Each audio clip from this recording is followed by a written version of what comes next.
एक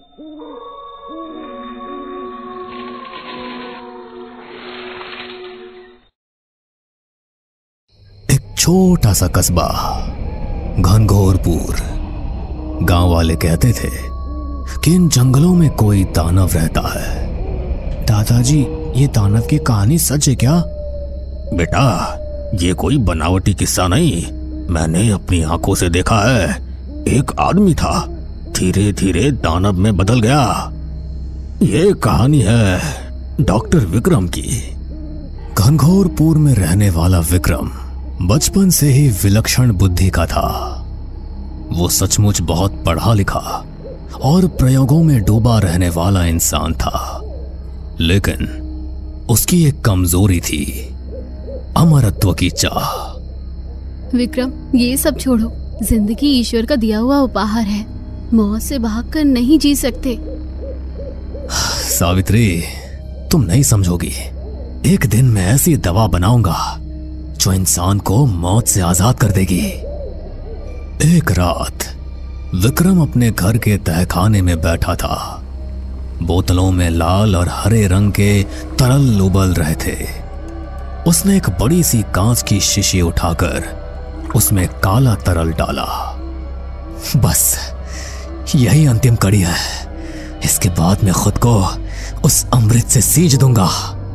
अचानक कमरे में जोर का धमाका हुआ। एक बोतल फट गई और उसका तरल विक्रम के पूरे शरीर पर और अंदर भी चला गया। विक्रम आईने में देखता है, उसकी आंखें लाल हो चुकी थी, त्वचा पर अजीब काले धब्बे उभर रहे थे। उसने दर्पण तोड़ दिया। ये तो बस शुरुआत है। अगले ही दिन से गांव में अजीब घटनाएं होने लगी। पहले पहले तो लोगों को पालतू जानवर गायब होने लगे।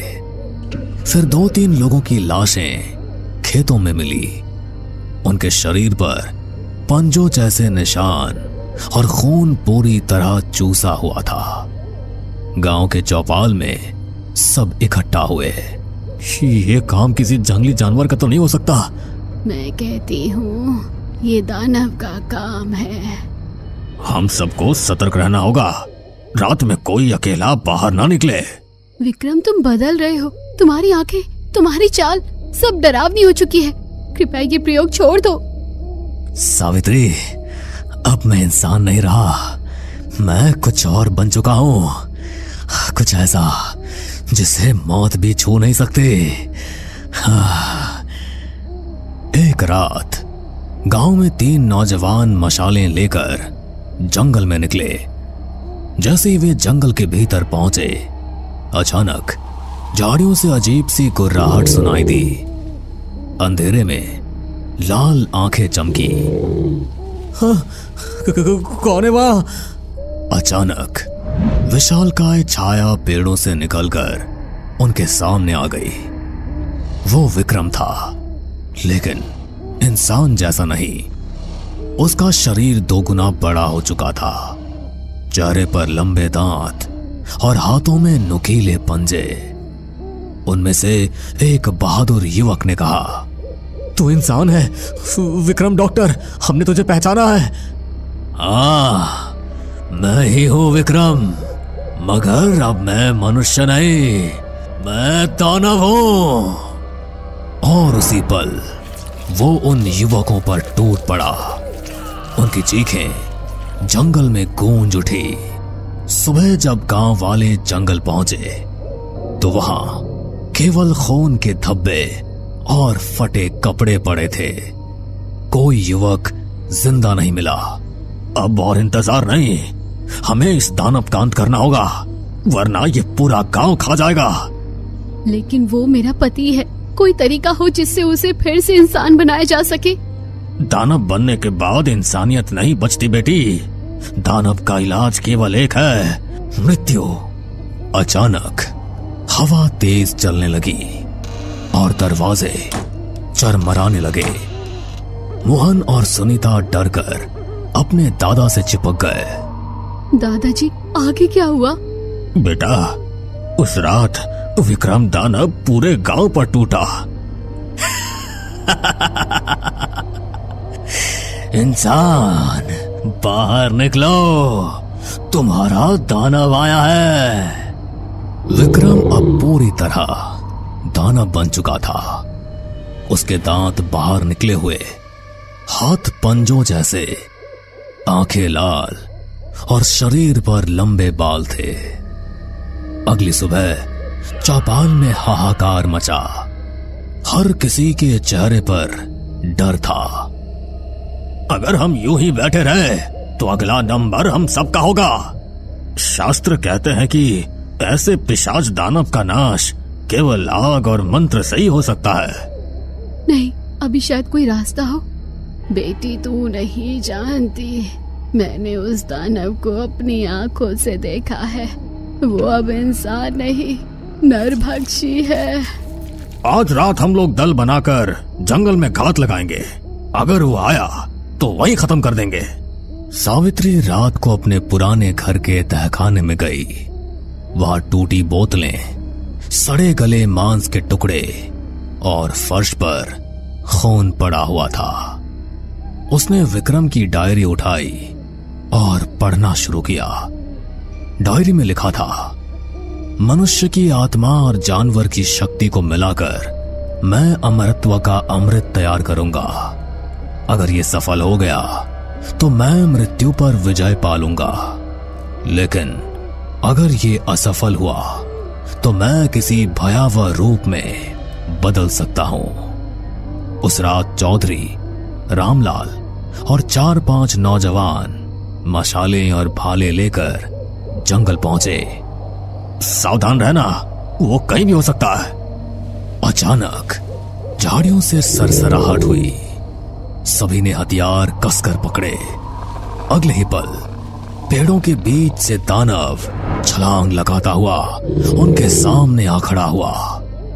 उसके पंजे खून से सने हुए थे। मुझे रोकना चाहते हो? तुम सब मेरा भोजन बनोगे। सब लोग पीछे हटने लगे। चौधरी ने साहस करके मशाल आगे बढ़ाई।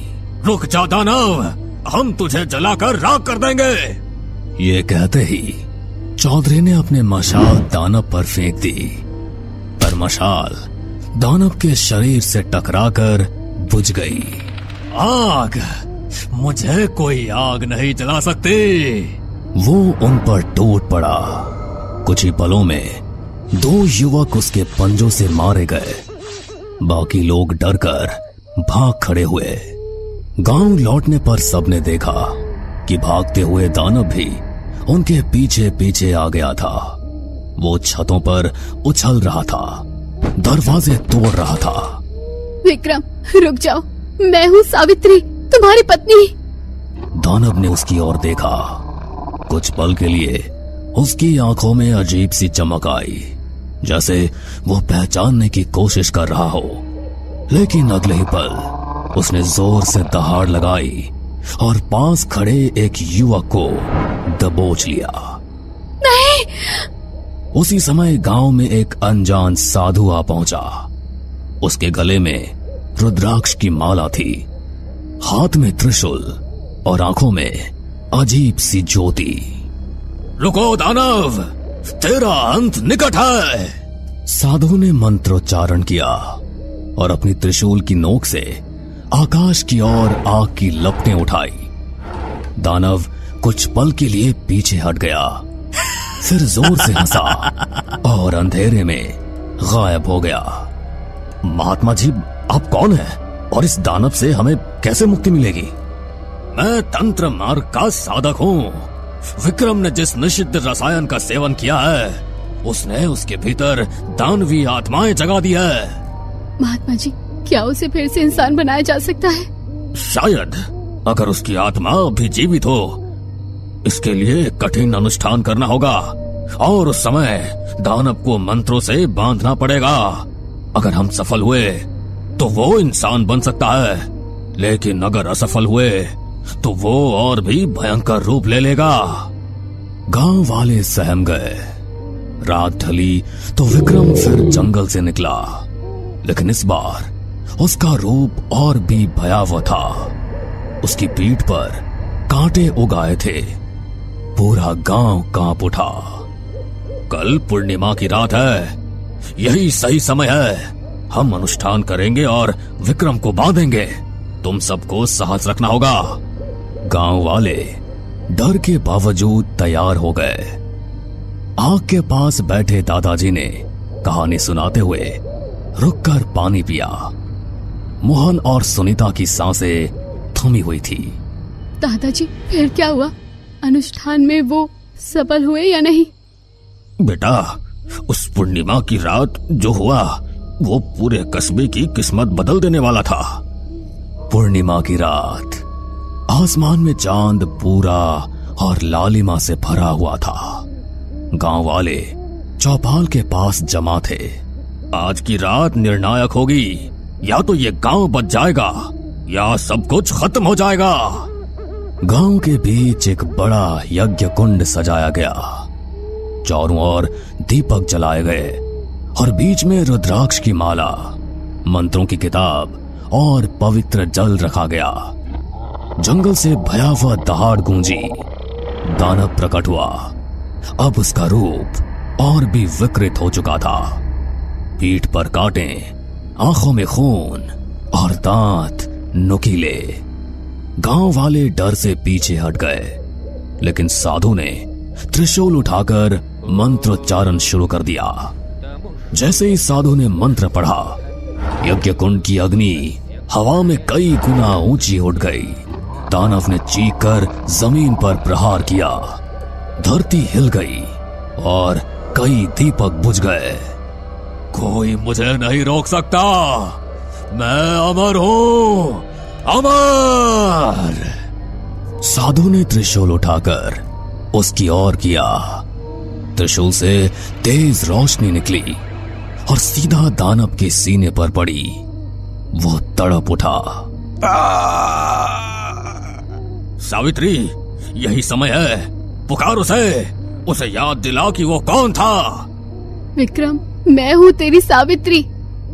याद है तू कहता था ना कि मुझे कभी अकेला नहीं छोड़ेगा। तेरा सपना अमर होना नहीं, मेरे साथ जीना था। याद कर विक्रम, याद कर। सावित्री, उसने धीमी आवाज में कहा, लेकिन अगले ही पल दानव ने सर पकड़कर चीख मारी। नहीं नहीं, मैं दानव हूं, मुझे खून चाहिए। उसका शरीर दो हिस्सों में बटा सा प्रतीत हुआ। एक तरफ इंसान विक्रम, दूसरी तरफ दानव का राक्षसी रूप। साधु ने जोर से मंत्र पढ़ा और त्रिशूल उसकी ओर फेंक दिया। त्रिशूल उसके सीने में धंस गया और आग की लपटें उठी। दानव तड़प कर गिर पड़ा। सावित्री उसकी ओर भागी और उसका सर अपनी गोद में रख लिया। विक्रम की आंखों से आंसू बहे। सावित्री, मैंने गलती की। मैं इंसान था, लेकिन लालच ने मुझे दानव बना दिया। मुझे माफ कर दो सावित्री, मुझे माफ कर दो। विक्रम ने धीरे से आंखें बंद की। विक्रम का दानवी शरीर राख में बदल गया। तो बच्चों, ऐसे हुआ था उस दानव का अंत। आग के पास बैठे दादाजी ने अपनी कहानी पूरी की। हमें पूरा यकीन है दोस्तों कि आप लोगों को ये कहानी जरूर पसंद आई होगी। अगर आपके साथ भी कुछ ऐसे अनकहे किस्से हो चुके हैं तो प्लीज हमारे साथ शेयर करें। हम जरूर अपने चैनल पर उनको दिखाएंगे। हमारी ईमेल आईडी नीचे डिस्क्रिप्शन बॉक्स में दी गई है, तो प्लीज हमारे वीडियो और चैनल को शेयर एंड सब्सक्राइब करें और बने रहे हमारे साथ ऐसे ही अनकहे किस्से और कहानियां सुनने के लिए।